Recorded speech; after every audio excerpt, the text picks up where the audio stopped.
Top 4 Linux distro derivatives that are actually better than the originals in 2026. Hey everyone, welcome back. If you ever felt overwhelmed picking your first or next Linux distro, you are not alone. The big names Ubuntu, Arch Linux, Fedora built the foundation we all rely on. But here is the thing, some of their derivatives take those solid bases and make them genuinely easier, faster, and more enjoyable to use every single day. Today, I am sharing 4 standout spins that, in my opinion, and according to thousands of users in 2026, outperform their upstream originals for most people. These aren't stripped down, lightweight versions. They add smart defaults, better performance, and less post install hassle while keeping full compatibility with the original ecosystems. So, let's jump in. Number 1, Linux Mint. Ubuntu, but actually beginner friendly. Linux Mint's latest release, 22.3 Xena, which was released January 2026, is based on Ubuntu 24.04 LTS. So you get the same rock solid stability and huge software repositories. But Mint feels like what Ubuntu should be for everyday users.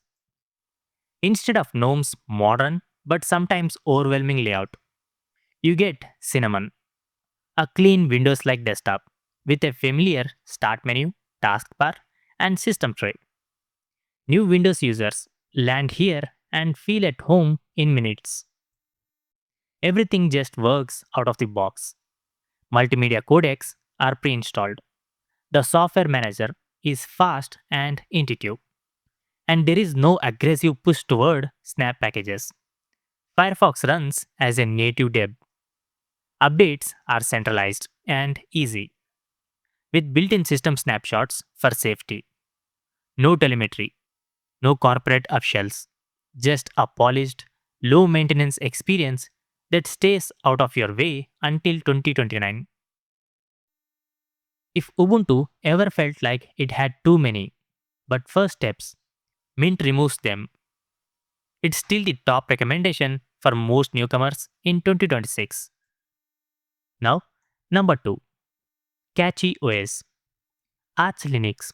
You can actually use on day 1. Arch is powerful, rolling release, and educational, but its manual installation and post setup work scare off a lot of people who just want a fast, up to date system.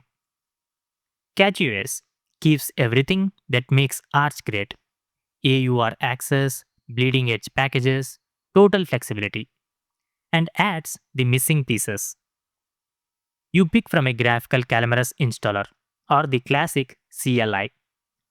Choose your desktop environment on the spot: KDE Plasma, GNOME, Hyperland, Cosmic, or even 17 plus others, and you are done. And about the real advantage, performance tuning. Every package is rebuilt with modern compiler optimization, LTO, PGO, Bolt, and you get the custom kernels optimized for current CPUs with advanced schedulers, gaming benchmarks, and everyday responsiveness consistently beat stock Arch. It's still fully Arch compatible, but now it's a practical daily driver instead of a weekend project. If you love Arch freshness but don't want to spend hours configuring, CatchOS is the version you've been waiting for. Now, number 3, PopOS, Ubuntu for power users and modern hardware. PopOS 24.04 LTS, based on Ubuntu 24.04, is System 76 answer to what if Ubuntu felt purpose, built for real work and play. And in 2026, it finally ships with its own Cosmic desktop environment, written in Rust, fully Wayland native, and a huge leap forward. Cosmic keeps the spirit of GNOME, but adds automatic window tiling, dynamic workspaces, a lightning fast super key launcher, and deep customization like Windows style taskbar or classic GNOME Dash, your choice. Multitasking feels effortless. Hardware support is next level.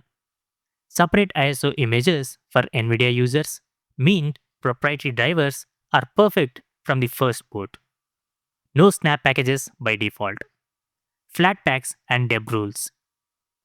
And there is even a built-in recovery partition that doubles as reinstall media.